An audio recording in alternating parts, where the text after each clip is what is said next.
877-584-3967. And you can join us on our website at www.thework.org.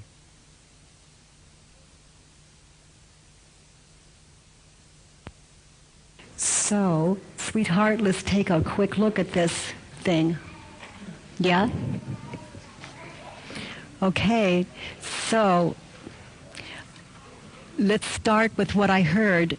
Men have used you as a sex object, okay? There's a lot of women here and men who can identify with that, okay? So let's hear what you've written.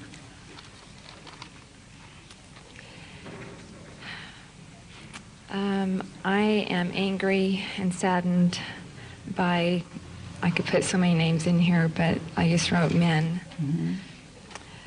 Because they win my trust and then they betray me. Okay, so what's an example of, okay, let's turn that around. Let's turn it around. That I win my trust and then I betray myself.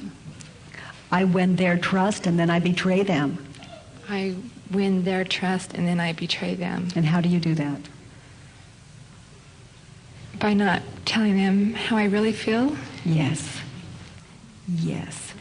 By not telling them how she really feels. Because I'm afraid to show my pain to them. And because you don't let them know, they just keep doing what they're doing, thinking you both agree on it. Right. Yeah. But I can't find that voice. Honey. I mean, I want to find it. Yeah. I'm afraid to say it. Yeah.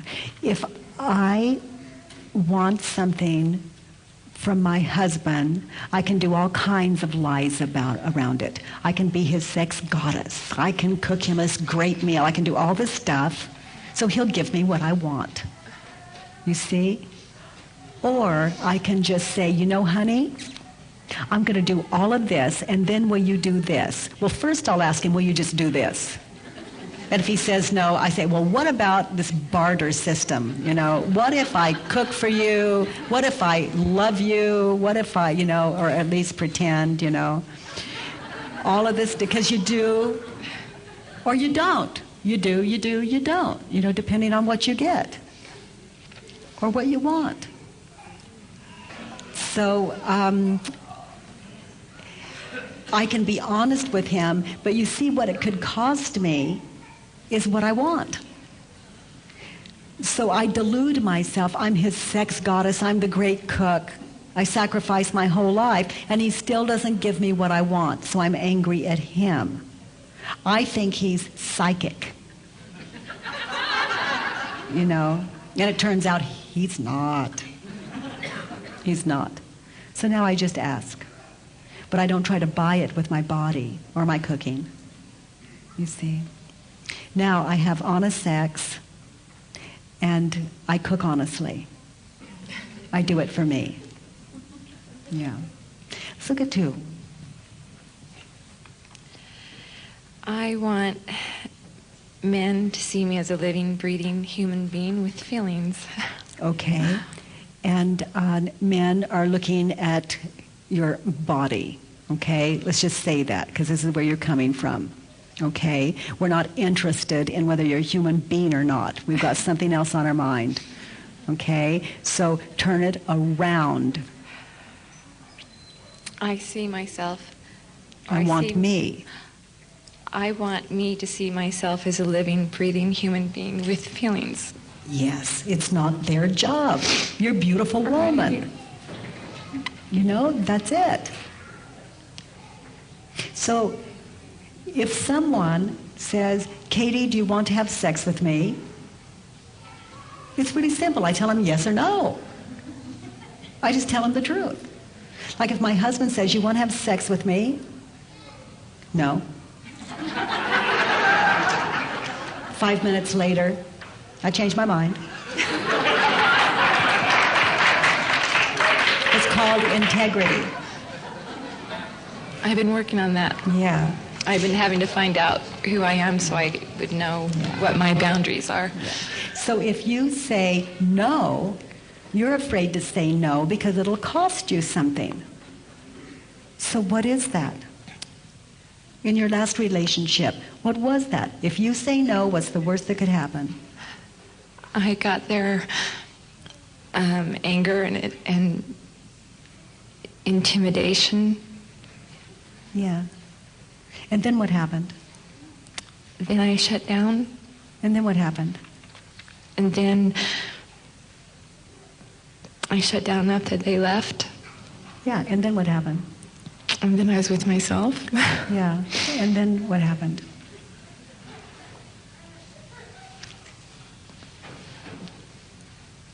You felt lonely? I felt lonely. And when you were with them, did you ever feel lonely? Yes. Okay. Interesting, isn't it? Yeah. Yeah. So, sweetheart, turn it around.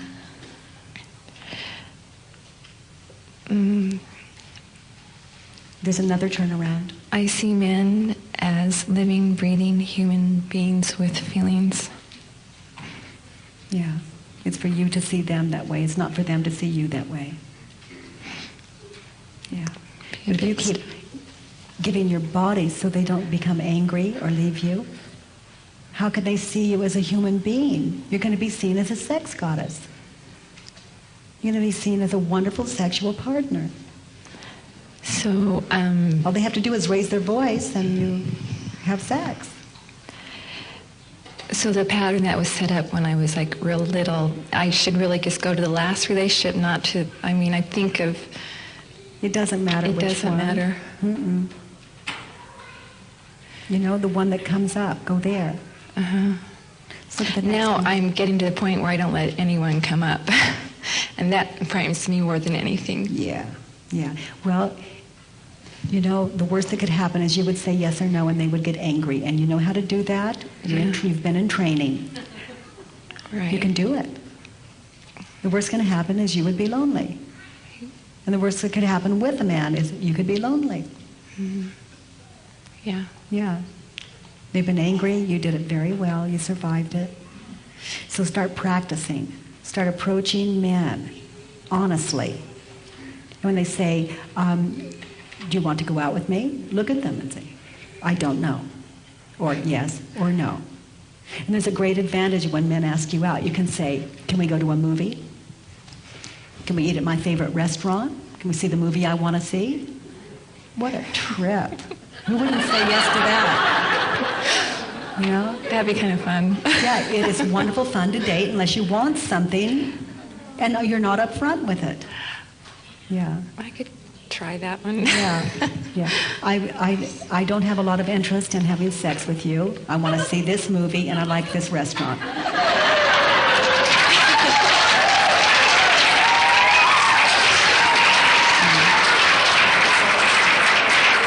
And there are a lot of men applauding because they really like it when you're up front. There's no mystery.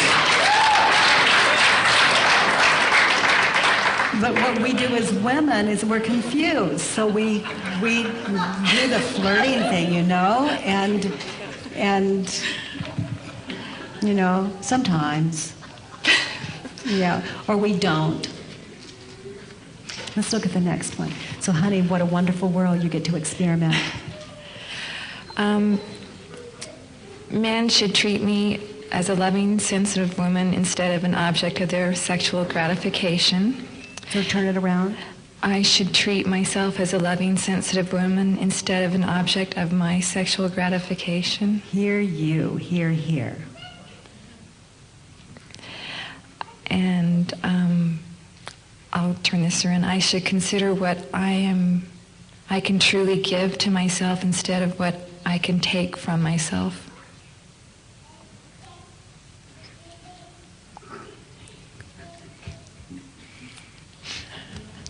Thank you. Welcome. Oh, honey, you are so good. We've just been confused a while, that's all. A long time. Yeah. You know, there are some men that could care less about sex. They're really relieved. You know, we're all different. You know, we just want your honesty. And then we'll mirror back to you what you're really putting out. Yeah, to be afraid of it, Like, it's like the guy with the 2 toes, missing. Go out and experiment, and you're beautiful, That's scary, but yeah. But yeah, it's scary to say honestly yes or no. Yeah. And that's all. There's it. nothing else to be afraid of, is there? Yeah, that's true. Yes, no. So practice. Practice. My husband, do you love me? And I looked for it, and I looked for it. Couldn't find it. No, honey, I don't. And, I knew I was supposed to have it, and I couldn't find it. So the answer was no. And a few minutes later, I noticed that I did. And I said, honey, I love you now. And I am totally consistent. I do, I don't. I do, I don't, I don't. And I'm one that he can count on. He can count on me perfectly to tell him the truth. It just doesn't look the way he thinks it should look all the time. But he trusts me. It's amazing. If he wants to know where I'm at, all he has to do is ask. I notice he doesn't ask a lot.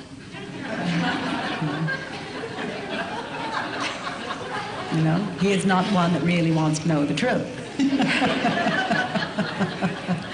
And I understand that. Yeah. He prefers his story to mine. Let's look at the next. What do I think of them? They take advantage of me. They feel superior. They like to control. I love this. How do they take advantage of you? I can't think of one way. Isn't that fun? It is really fun. So let's turn it around and see if we can find another way. I take advantage of myself. I feel superior. I like to control. Yeah. Can you count the ways? Yeah, many, millions. Yeah, I can control their anger. I can control their emotions. All I have to do is this, this, or this. Yeah, really control him. There's another turnaround.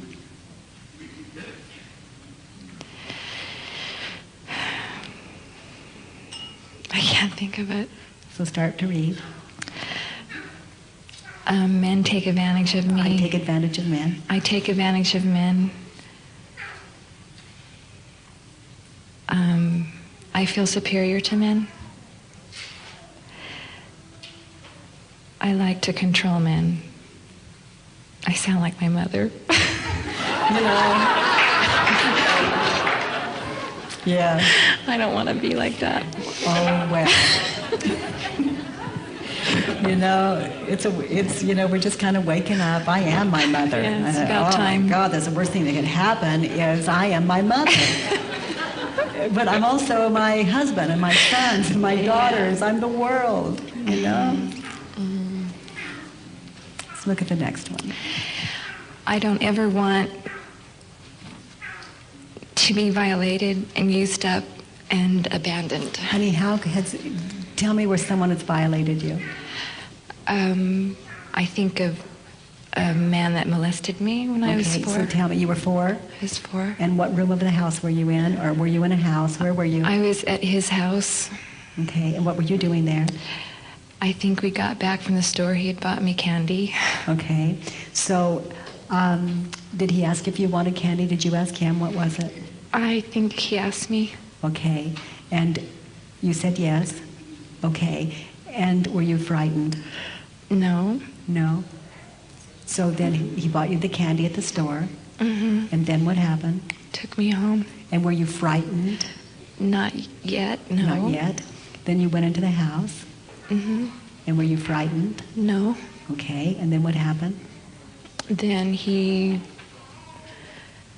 what I can remember, he masturbated in front of me on the couch. And then were you frightened?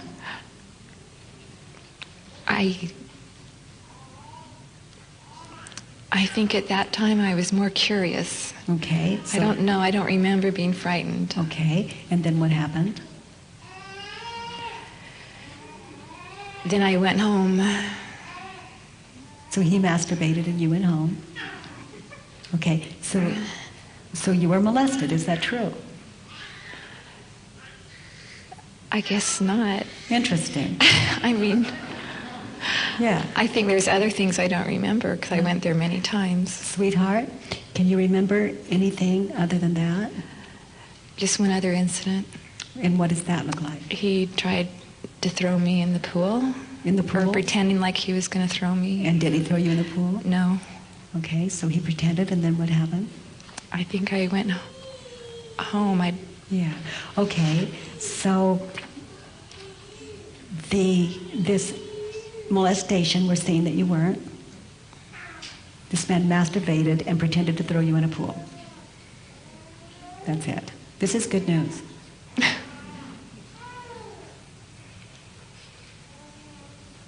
So what do you get for attaching to the story you were molested and you weren't? Boy.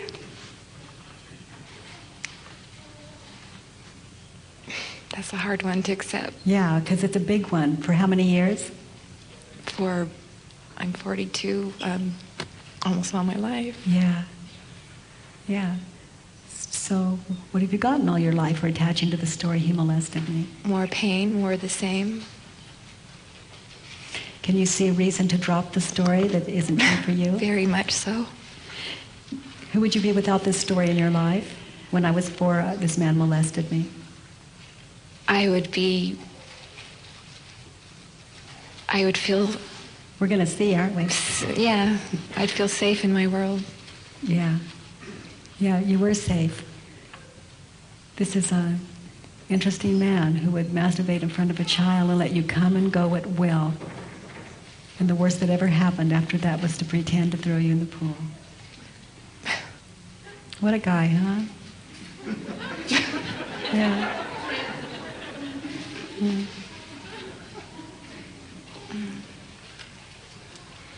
He molested me, turn it around. I molested him. For candy? I don't know. No, I wouldn't go there in this case. But there's another turnaround. I molested myself. For 38 years.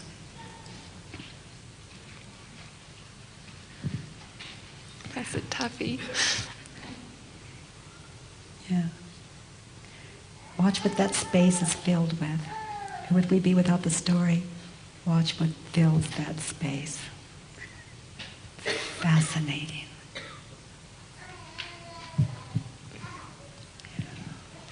You do inquiry very well. What? You do inquiry very well. Oh, thank you. Yeah. What's your first name? Catherine. It's a privilege to sit here with you, Catherine. Thank you, Katie. Yeah. Welcome, honey. There's no place that you cannot go into. I could tell you stories that are amazing, that don't meet the same stories yours did, but still meet the same results. Mm. Yeah. What grace.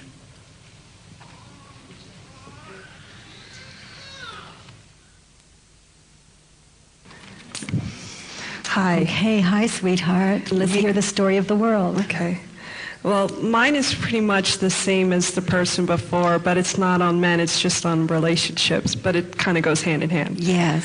So, yeah, I understand it. Yeah. There are no new concepts. Yeah. There aren't any new concepts.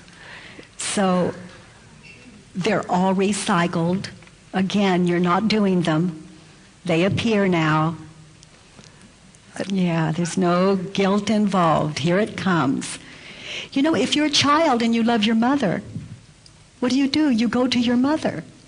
Well, that's what these thoughts do. They appear. They're going home to mother, father, to be met with love. And that's what investigation does. It doesn't say, go away, or try to meditate it down, or shame it down, or threaten it in some way.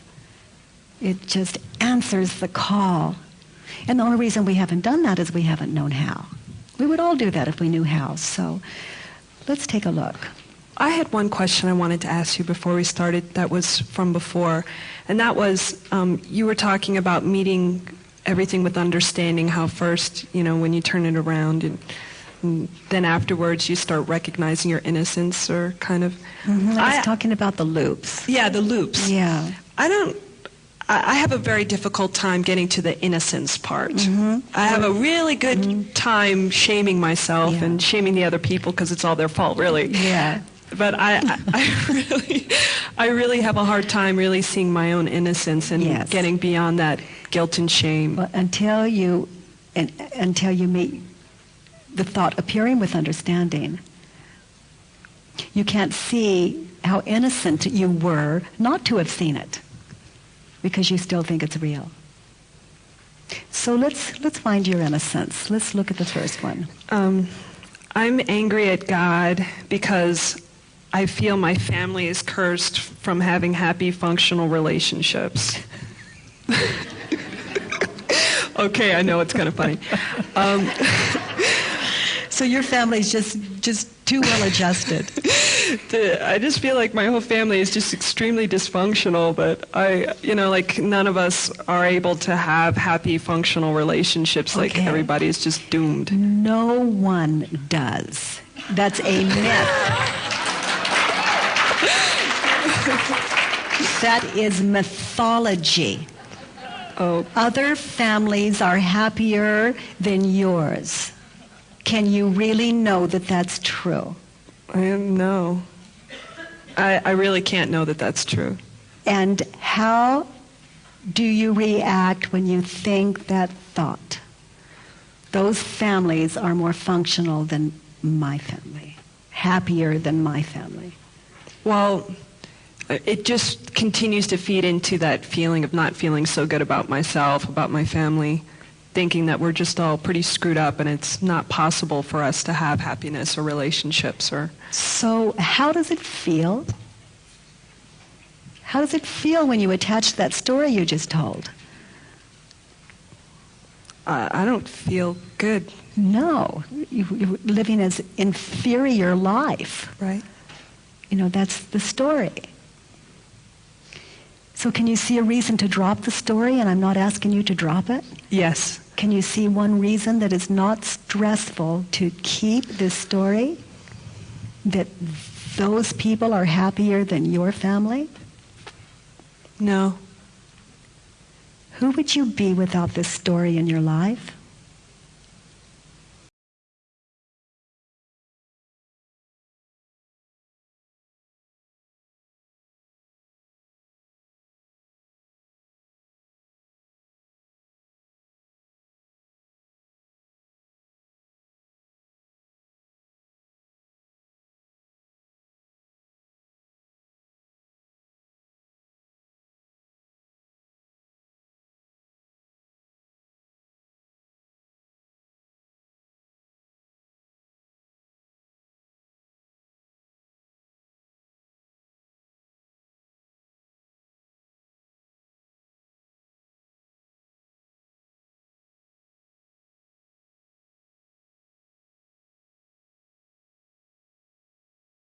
About this work because it's just too simple.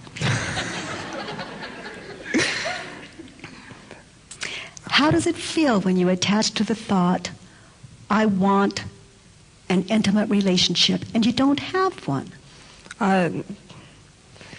Very frustrated, really angry, down on life. Can you see a reason to drop the story, this lie?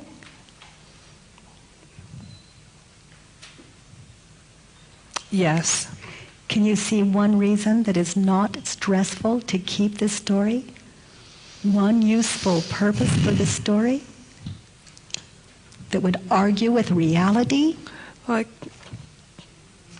Nina, my friend, she always tells me that I'm trying to micromanage God, and it doesn't give me that opportunity if I don't hold on to that, But no, I don't really see a reason. Yeah, and that's true. That's a reason. You can't micromanage. You can't micromanage God without the story. Yeah. Okay? So that's why I ask one reason that is not stressful to keep the story. You see, we do love to pretend we're manipulating God or like we have some influence. It still doesn't move reality that I call God. The chair is still the chair. You see, that's what it is now. So one reason that it's not stressful to keep the story? I don't see a reason. Masochistic? No. No, I don't see a reason. So who would you be without this story? I need an intimate relationship. I want an intimate relationship.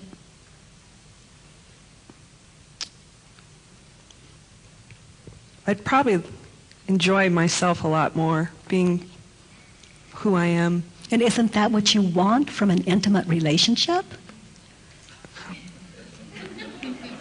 I hadn't really thought about it that way before.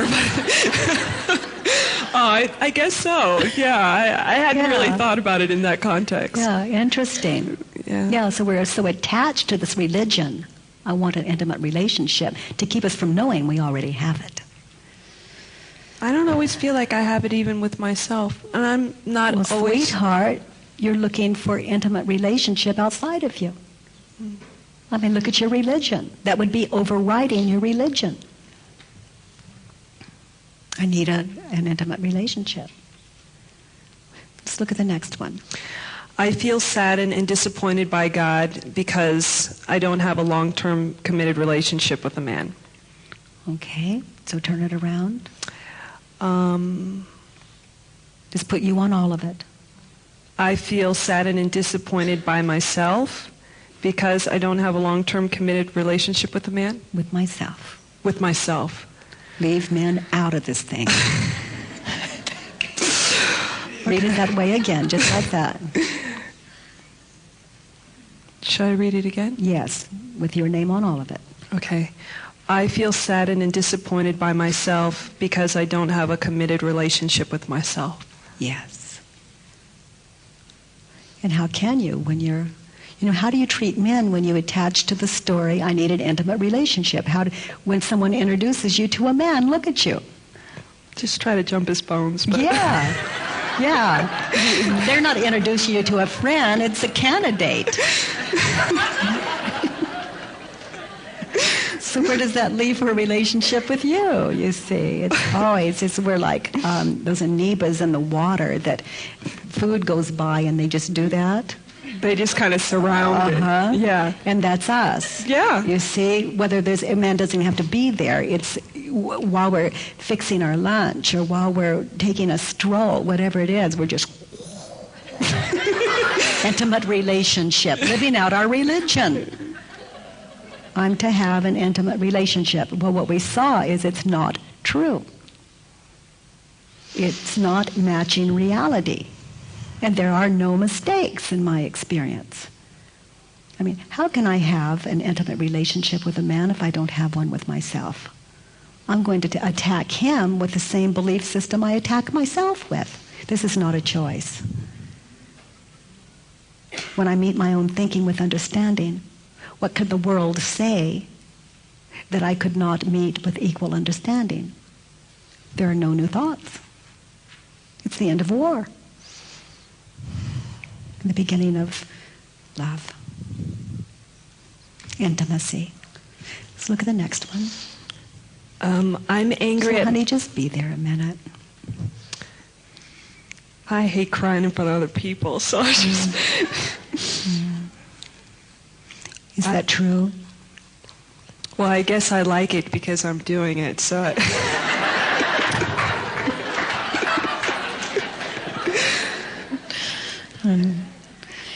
How do I know it's time to cry? Here it comes. I'm not running this. How do I know it's the perfect medicine? It's happening. Yeah. How does it feel when you try to hold it back? Feels terrible. Yeah. Let's look at the next.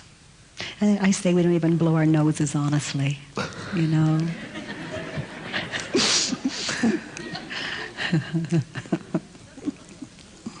I'm angry at myself because I only attract men who don't desire to be with me.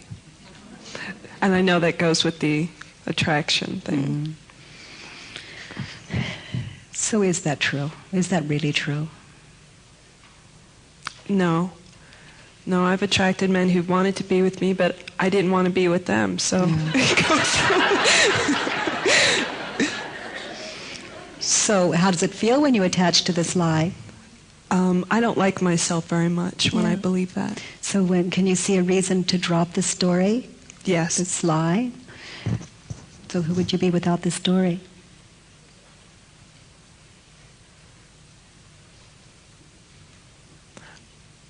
I only attract men who don't want to be with me. I don't even know. Isn't it exciting? That's the position that I hold. I don't know, and I don't even have an interest in knowing. I would rather be free. I would rather let it unfold. It is so exciting. There's only good. I don't have to know anything else. Nothing else is possible. And if I think it's not good, I have investigation. I'm home. It's over.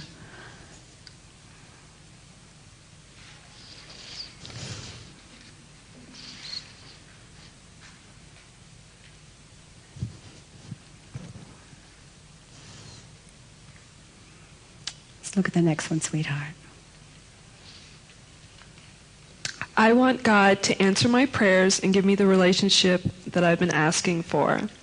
God is busy. He's not going to be micromanaged.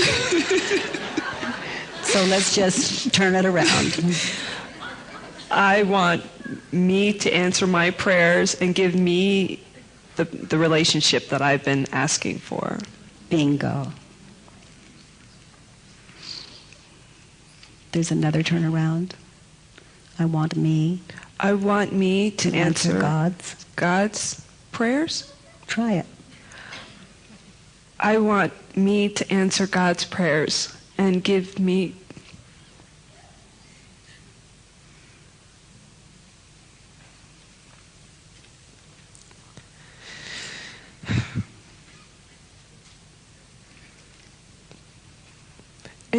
the relationship that I've been asking for. I never thought that God would actually want that for me, so I kind of start giving up hope sometimes. It's just, the turnarounds are what feels more natural for you, more honest for you.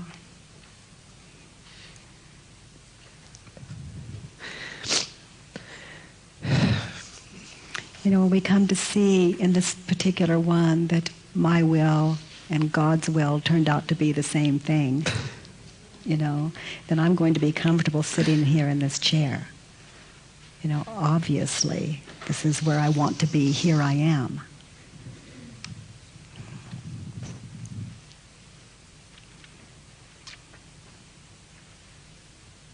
This is what is. Let's look at the next.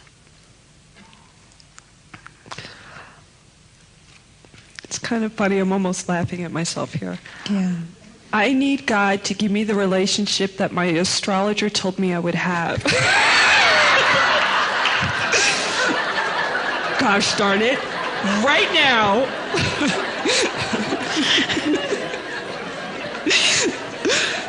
She told me I'd have it this year. It's almost the end of the year. Where is it already, okay?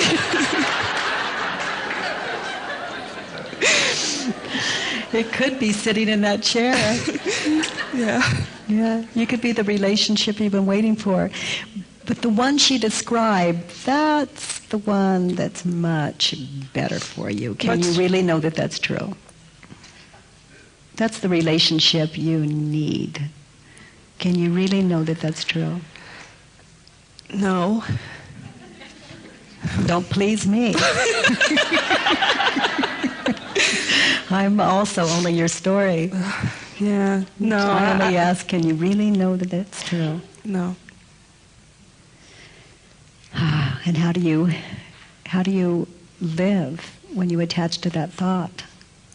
Well, I think I need to get a new astrologer.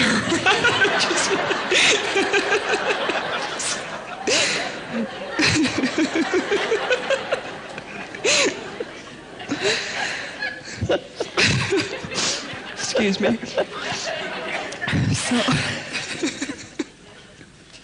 And how does that feel? I mean, when you even reject your astrologer. No, I just feel really frustrated and angry, Okay. just... Can you see a reason to drop the story that I need this man in my life that the astrologer describes? Yeah, I can. Can you see one reason that it's not stressful to keep this story? If I kept the story, I'd have to get a new astrologer, so no, I can see a reason. I mean, yeah. So who would you be without the story? That this is the man for me, and he's supposed to come this year.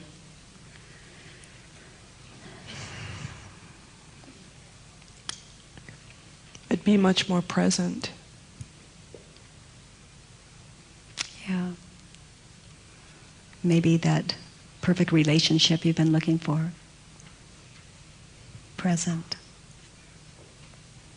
Present with the one that you walk away from each time you go out into the I. I am woman who needs this man, not that man, this man. You see? And on and on and on. It's just like the path away. So, I am. Is it true? Can you really know that that's true? Would you be without this story? I. Perfect relationship. Then everything else just shows up as itself. Don't need anything from it. Let's look at the next one. God should give me what I'm asking for with a loving, long-term, committed relationship. So turn it around. I should give me what I'm asking for with a loving, long-term, committed relationship.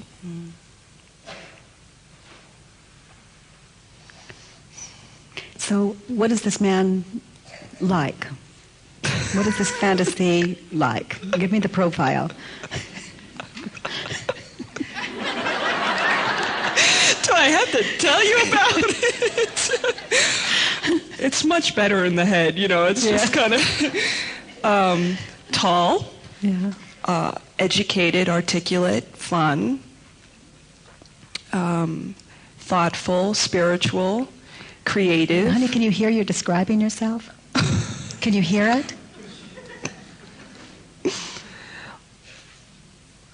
We're working on that part of it. Yeah, but no, I mean literally. If you were to write that down, it's a match. The gender you may want to take a look at, but Let's look at the next. I need God to help me get over my fears that I don't deserve the love that I've been asking for. Can you really know that that's true?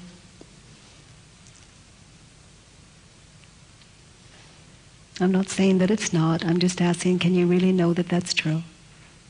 Those of you that would like to move with this inquiry, get as close as you can to it. This work is not for sissies. Can you really know that that's true? No. How do you react? How do you live when you attach to the story it is his job or her job, God's job? Well, I guess I don't do it for myself then. And you wait, and you get a future that never comes. Dependency is his job, God's job. I don't have to do it. I transfer it on to my mate too, or whoever I'm It's dating. a codependency. How does it feel when you attach to this thought? I don't feel very happy. Yeah, waiting. Pissed off. Piss off. Angry at God. Can you see a reason to drop the story? And I'm not asking you to drop it. I do see many reasons. Can you see a reason that's not stressful to keep the story?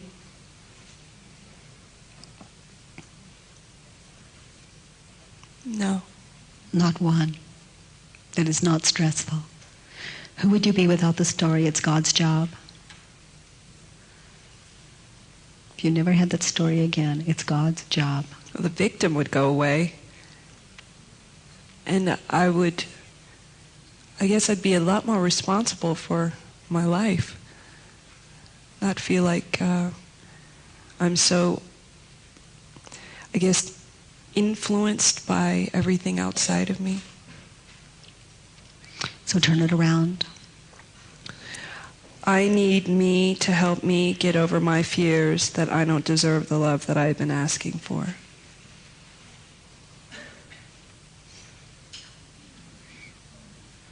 Maybe it's a partnership. Maybe this God of yours is waiting for you to do your part.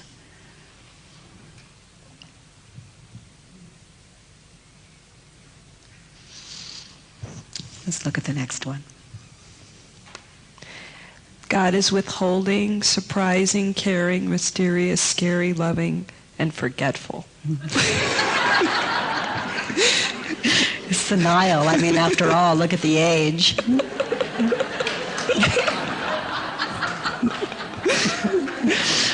So, sweetheart, let's turn it around. I am withholding, surprising, caring, mysterious, scary, loving, and forgetful. Sound a little more true or as true? Yeah, I sometimes forget about God, too. Yeah. Well, yeah, you have your religion going here. Your religion is, it's God's job. You know, micromanagement, that is funny. Let's look at the next one. Yeah, I'll throw a tantrum to go into the world's deepest depression until God does something about this thing. Absolutely. Yeah. Hopeless. And the next. I don't ever want to experience the loneliness and aloneness again. Could happen with concepts like these. And it's a good thing. You'll feel it. And it puts you back into inquiry. So I'm willing. I'm willing to experience the loneliness and aloneness again. I look forward to. I look forward to the experience of loneliness and aloneness again. Yes. Yeah. Yeah. Judge your God, write it down. Ask 4 questions, turn it around. Yeah, come home. You know, God is the beginning. Just understand your concepts, and this is the end of separation. Okay, sweetheart, let's get some feedback.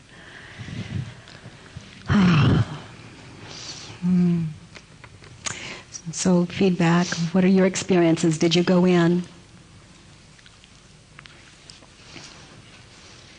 Pardon the intrusion, but Oh, honey. we need to talk when you come down because I have somebody for you to meet. I'm serious.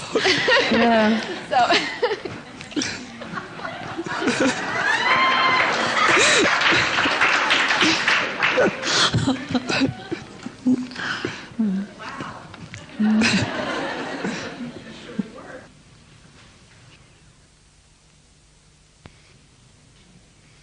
Hopefully, you will leave here and find a problem.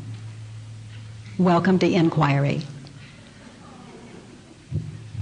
You see the problem, you find the solution. It's within you, and this work is the how of it. What problem could withstand this work that I call checkmate? Once you step into inquiry, it wakes up, the questions wake up inside of you.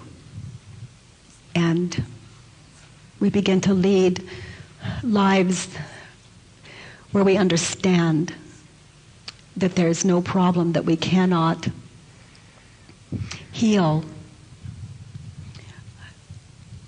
by just the integrity that is always walking with us. We hold it. I'm just really new at this too. Welcome. And I was trying to relate in my relationship with my husband. We are separated, mutually agreed to, and we are kind and loving to each other. We don't hate or anything. We just felt we needed our own spaces, which is mainly what I needed, was space to be me. Yes. I realize now that when he comes over and stays the night or has dinner with me or something, it's almost like, when are you going home? And then, because he bothers me, during the day, I start looking at him differently, and I start seeing him as a beautiful person who has talents, who has things I can learn from, and that he's trying to be the best person he knows how to be. And I see him as a completely different person when he's not around me. And then the minute he comes in the door, the whole aggravation starts in all over again. And I'm lost. So I get it. I get it for a time, but then I don't know what to do when he's there. Yeah. Well, you're doing it. So you do know what to do when he's there. You tell the story of him. You hurt you when you do that. You're telling the story of him. He coughs and you tell a story inside of you. So it's not, his stepping into that space isn't the problem. The stories you're running prior to investigation are your problem. You are your problem. I know it's my problem, but I'm still not getting around it. Well, sweetheart, what I did, we live with the same man. What I did was I judged my husband. I wrote it down. I asked 4 questions and I turned it around. Okay, well, I've done that, but I'll try doing it again. Well, you know, if you have a problem, it's almost like I have the problem and I can't change it, so you'd better leave. yeah, but, you know, it doesn't work that way. You know, then another one steps in if it's not him and he has sinus too or something else. That's true. So it has to end with you. Okay. Until I can, you know, hear sinus is the sound of God, my work's not done, and whining and all of it. You know, how dramatic does my husband have to get for me to get it? So I just turned it around like you've done on stage there. Not just that, investigation. How is the investigation? The 4 questions. The first one is it true? Yeah. And just in case you miss it, the second one is, can you really know that it's true? Right. And then the third one is, how do you react when you think that thought? And the 4th one is, who would you be without that thought? You see, you're it. Okay. Then turn it around. Okay. But a lot of people will turn it around and feel a lot of shame and guilt. But people who inquire, that do the investigation and turn around, feel the opposite. They experience the opposite. I'll keep trying to get it. Well, rather than that, just sit down and judge your husband, ask 4 questions, turn it around. Okay. Yeah, if Thank you think you. it would serve you, welcome. The first loop is, it's your fault. You did it to me. And the second one is, you know, I'm doing it to me. And then the next one is, I see my innocence. I just didn't know. I didn't ask, is it true? So I get to see my innocence. And then the next one is, I see your innocence. Because I cannot experience self-love and not love you. It's not a possibility. As long as I hate me, I hate you. It's that judge your neighbor thing, you know, well, I hate you, I hate me. I love me, I love you. So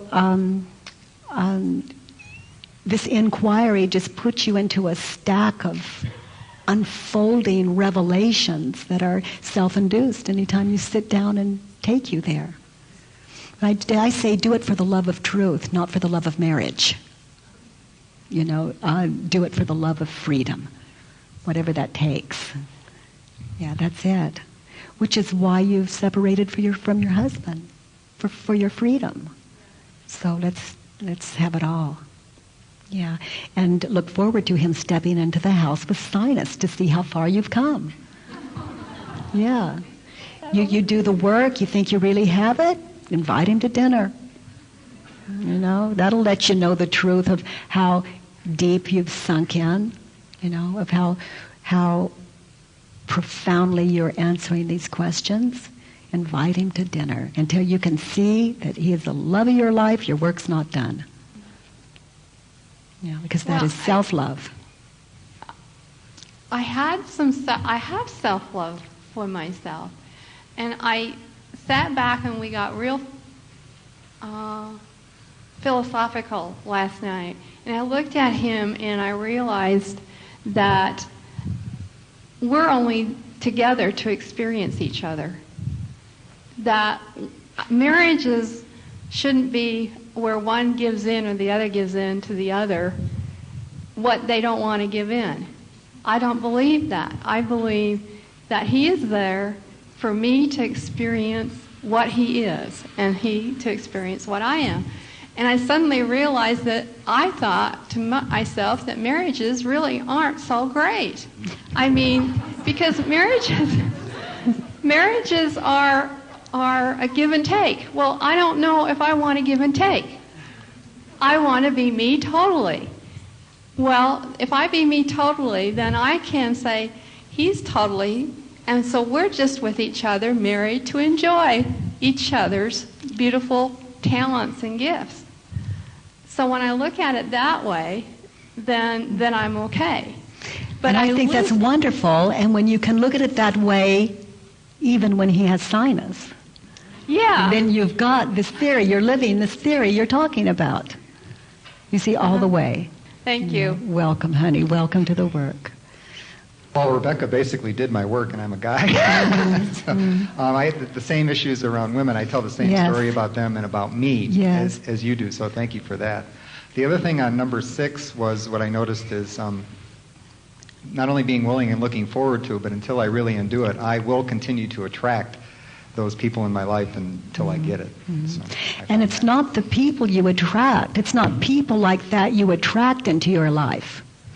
Anyone comes into your life, anyone on this planet, and you attach your story to them. So you're not attracting a person with those qualities into your life. You don't have that power. We're not running the show. You are attached to these stories, so whoever comes into your life, you have to put that on them. So read the second one again. I want men to tell their truth, be committed. Okay, so I want my mother. Read it that way. I want my mother to tell the truth and be committed. Yeah. So what did she do? Attract her into her life? Can you hear this?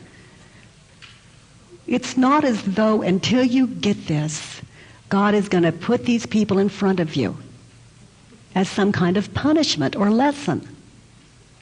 Okay, do you have children? I have one boy. Okay, so put my son. I want my son to tell his truth and be committed. Yeah, so can you hear this? It's like, what am I doing? I keep attracting these people into my life. Well, you're doing nothing. You're just attaching this story that you have not identified or inquired of. To keep it alive and real, you're attaching it to any symbol in your presence the first time they don't give you what you want. This thing, I attract it. I don't know where that came from. You know, it's floating around, or I caused my disease. If I were spiritual enough, I would not have cancer, etc. You know? I say, welcome to reality and inquiry. It just is what it is, and we're coming to understand it. Yeah. These concepts, that's my thing. I'm attached to that. Let me inquire. You know, the only thing lives is a story. It's the only thing born. What else is born? A story appears. You wake up in the morning, you're not alive, you're not awake until you have the story, I'm awake. I need to go to work. I need to brush my teeth. That's when you're born, now. Without a story, you open your eyes, there's no one opening their eyes. There's nothing born. Nothing's born but a concept, and you attach to this, and it lives as a separate entity. I and work, and then there's a bed and a bedroom and a coffee cup, all this separation. So investigation, the story arises, and good company once it's understood. Good company, itself with itself. Understanding the power of truth. I call it God, silly me. Good. I was here in January, sitting in the hot seat. Yes, I remember, I recall. Good to be here again. You just really struck a chord here with, so I'm not attracting... No, angel. Like thoughts that make me ill. The thought is not what's making me ill. You don't... I've been working with this for so long. I'm trying to... A thought, when you attach to the thought, I want men to stop lying, okay, you're going to feel stress. And you investigate, and you come to see what we've seen here today. Men are supposed to lie. You see, it's a balance. Sometimes they do, sometimes they don't. But, you know, according to your story. But I am my own stress. Right. But I'm not causing it. The thought appeared. Did you think? Here's the simple way. Do you wake up in the morning and say, I think I'll think today? I don't have to think that. I just do it. Yeah, it appears. You didn't do it. You're innocent. So this thought appears, and that's all there is. There isn't anything else. The thought. The thought says there's a bed. The thought says there's a you. But the thought appears, and because you haven't investigated, because you haven't realized it, because you think it's real, the stress is attached. And stress is a gift. Yeah. It's the gift that lets you know that you are attached to the story in the moment that needs investigation for your peace of mind. I thought I had that in me, that's what I was doing, but I still was thinking that I was attracting it, the lessons to me. Mm-hmm. Because of where I at. Yeah. That's why that confused me when you say that. Yes, and it could be heard that way too. Like what I say is life will bring you everything you need for self-realization. But that's the only way humans can hear. Another way of saying it is your feelings will bring you everything you need to investigate the thought you're attached to in the moment. I could say it so many different ways. Mm. So I'll just meet you where you are. Mm. Wow. I got to do a little revamping here. Yeah. There is only the story appearing. And everything else. You did not make it come. Ah, okay. To investigate it is to meet it with understanding. So I don't bring it to me so I can keep doing my story. Oh, honey. I mean, so I can do the investigation. It appears. Okay, yeah. It appears. Yeah. So, like children, yeah. Oh. Meet it with understanding. Okay. Investigation. Don't try to kill it and get rid of it. Haven't you noticed that doesn't work? Oh, yes. So to investigate it is to befriend it, to meet it with understanding the way you would your child, the way you would someone you love. and quit knocking myself out because I think I'm bringing it to me. Yes, honey. Oh, here I come again. Yeah. You know, I'm still bringing it to me. Yeah. You know, I'm not ever going to learn this one because here it Yeah. comes again. Yeah, well, you know, it appears, and until you love it, it's going to show up as an enemy. Yeah. But love heals. Thank you. Welcome. You know, the most horrific thought in the world could appear here, and I don't even notice it. We're friends. Whereas before, it would appear, and because I didn't have inquiry or did not understand the truth of it, it would throw me into a 7-year depression or 43-year depression. You know, just lost, just lost. So investigation is like shining the flashlight on what we thought was true and real and coming to see that it was just a story, not real.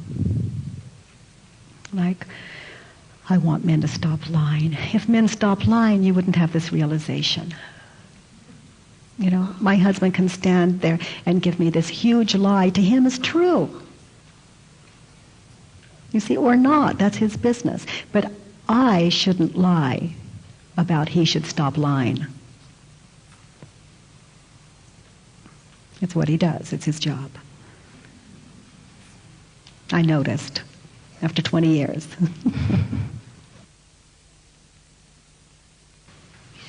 Yes, sweetheart. I have never been to any of your programs. This is the welcome. first. Thanks. And I asked the lady back there if I could ask a question that was a little off topic. Oh, and honey. she said, anytime. Thanks. Like I think many people, I went through most of my life being successful and trying to adopt attitudes and a context of life that would bring about success as we know it, especially in our society, and have been fortunate enough to achieve a certain measure of that professionally and in business.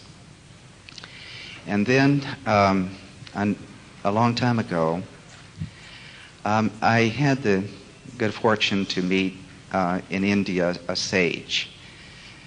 And I didn't realize at the time what was really happening, but supposedly I received grace. But in the intervening years since, and this has been growing stronger and stronger all the time in my life, I found just a sense of not caring about this carefully crafted business and profession. It honestly, it sounds irreverent, but it's almost like a joke to me anymore. And I'll have like a colleague will ask me some, quote, serious question. 99% of the time, I want to break out laughing. It's just funny. It's ridiculous. It's a joke. And many times if I head to the office, I'm telling you the truth, the same significance would be if I headed down to the railroad tracks and sat down there all day. But I have this fear that my business could fall apart, my marriage could fall apart, my professional relationships could fall apart, and that I have to get up in the morning, and my major, people talk about spiritual effort, my effort is to, okay, now remember, you've got to do these things, you've got to talk to people, you've got to act concerned, you have to want money. I don't want any money. I don't want any of that. It doesn't even matter, but I have to pay some bills.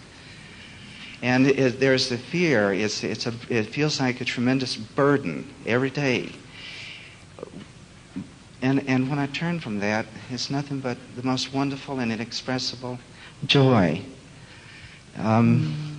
So what I hear, because I'm not here to be kind, what I hear is you're just like us. You feel good, and sometimes you don't. Okay? You just have a different, as your word, pathology going. So, investigation, let's look at it, okay? You have to get up and talk to people. You have to go to work. You have to pay your bills. You have to pretend that you're interested in what we talk about. Is that true? Yes. Is that really true? Is that really true? Yeah.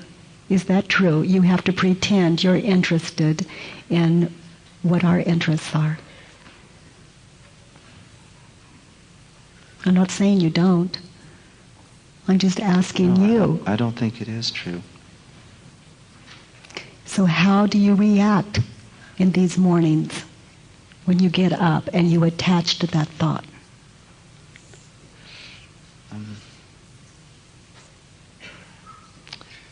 Frustrated. Very frustrated. So can you see, and you go off and pretend. Mm-hmm. That's another reaction from attaching to that story. So can you see a reason to drop the story, and I'm not asking you to drop it, that you have to agree with our pathology? Can you see a reason to drop that story of yours? Yes. Can you see one reason that is not stressful to keep it? No. So who would you be in the mornings without that story that you don't even believe, that isn't even true for you? Just like I am without the story. So I need to pretend to be interested in people's opinions. What is the 180-degree opposite of that? It would be to be interested in my own. Where I went with it is I don't need to be interested. Or I don't think your word was interested. I don't need to pretend that I believe their stories. Yes. Or I'm interested in their stories. Because even when you're agreeing with us, it's a pretend. You don't. So I don't need to is truer to who and what you are now. There's nothing you can do about that. Except live it honestly. I live in a world where people say, I'm a woman. I'm a married woman. I'm a married woman with children. And there is a sky and there are trees here. Well, I can't ever make that true for me. But what I love is how they love that. I'll join that anytime. My daughter says, this is a tree. I say, oh, that's just what it is here, honey. It doesn't mean it's your reality, but that's what it is here in this dream. It's a good thing. It's a wonderful thing. But as long as you have not made that re-entry, what I call the re-entry, then you're living a lie like all of us. Pretending. So just in this meeting together, it can serve you to get real in it. My daughter says it's a tree, and I look at her face. It's a tree for her. And I'm interested. That's what I can tell you. I'm interested. And that's not something I can make myself be. I just remember when I thought it was a tree, I was innocent.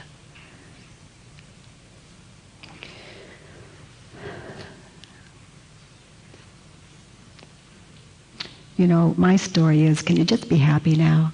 Mm-hmm. And when you notice that you're not, welcome to investigation. I am watching gurus all over the world using these 4 questions and turnaround now, because it's how. It's going into psychologist's office, and it's going into peace talks. They're so simple. Mm-hmm. But it's for the sage. It's for all of us. You know, if we say so.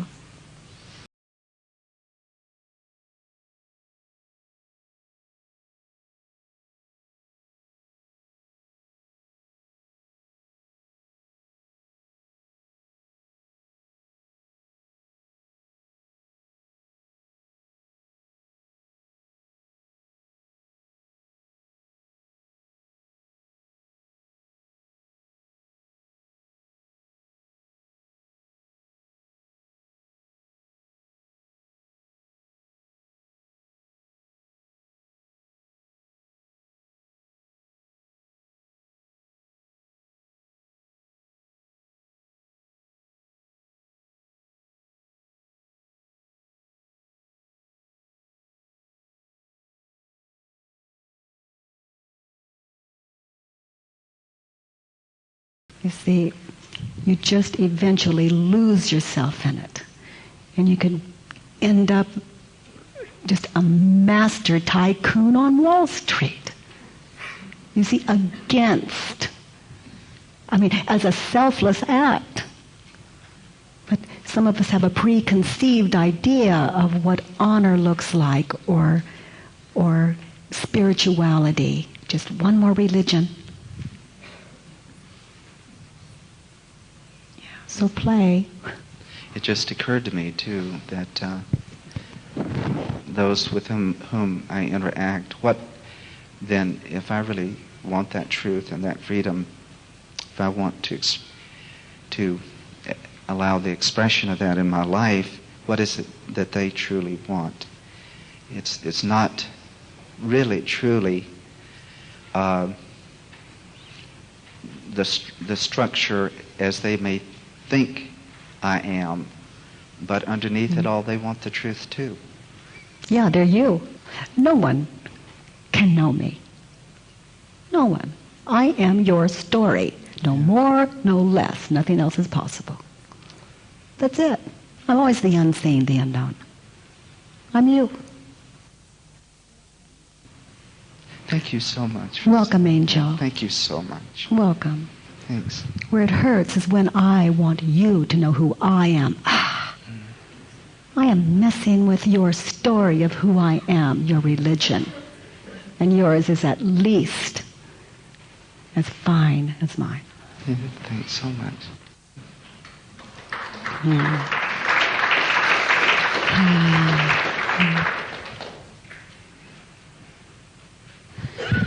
Oh, you know, when they all leave and they all go away, here you are.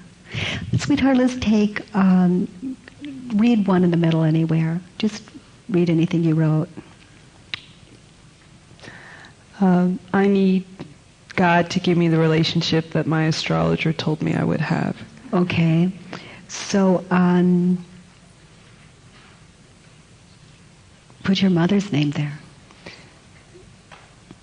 I need my mom to give me the relationship and to just my stop there. To give you the relationship that you wanted. She's not too good at doing that. Yeah, but that didn't stop you from wanting her to.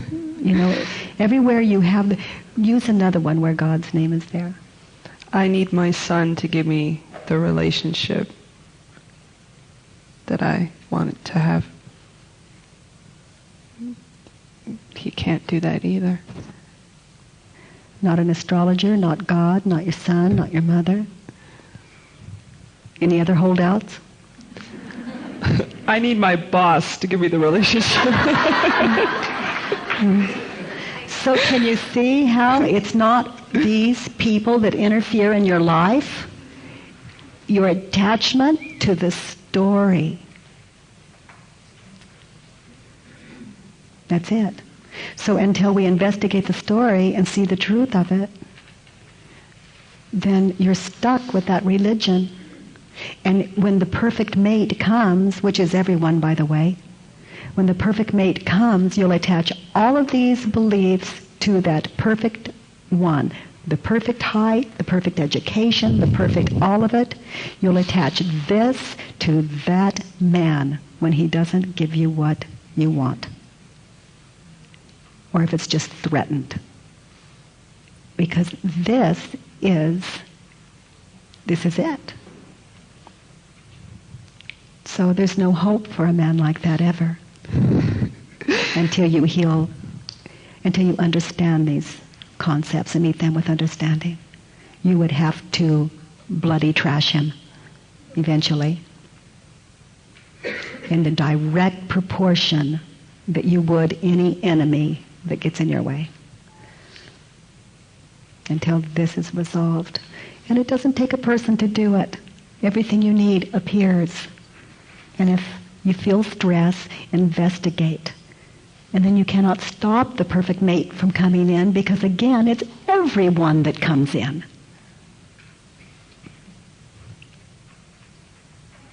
It's just you you're dealing with. And you are the thought appearing now. And we all hold it for you just in case you lose it. Yeah, that's why I can be mindless. Why do I need a mind? You're my mind. You see, you hold every concept for me. The worst that could happen is the external is the internal. And it's beautiful. I.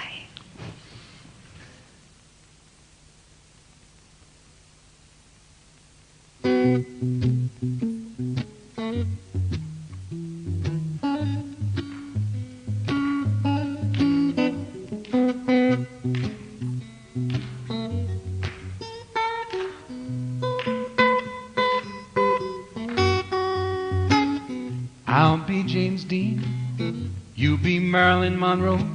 I'll put on some music, babe, turn the lights down low, and we'll have a real good time if you'll be my projection, baby. If you'll be my projection, baby. Or I'll be Superman, you be Lois Lane.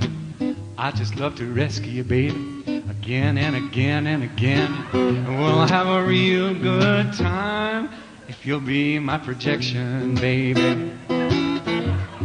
If you'll be my projection, baby. I buy movies and I watch them on my TV. I live my life vicariously. I can't tell what's fiction and what's reality. And please don't nobody tell me. I think old Carl Jung hit the nail right on the head. He said we don't see who's standing there, but who we want to see instead. But I'm having such a good time. With you as my projection, baby. With you as my projection, baby. Take it again, Steve.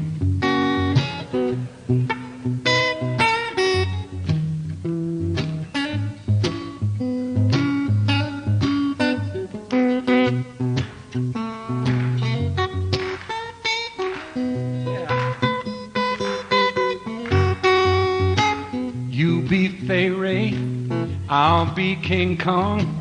Make love to you like an animal, baby, all night long. And we'll have a real good time if you'll be my projection, baby. Then I'll be your projection, baby. If you'll be my projection, baby.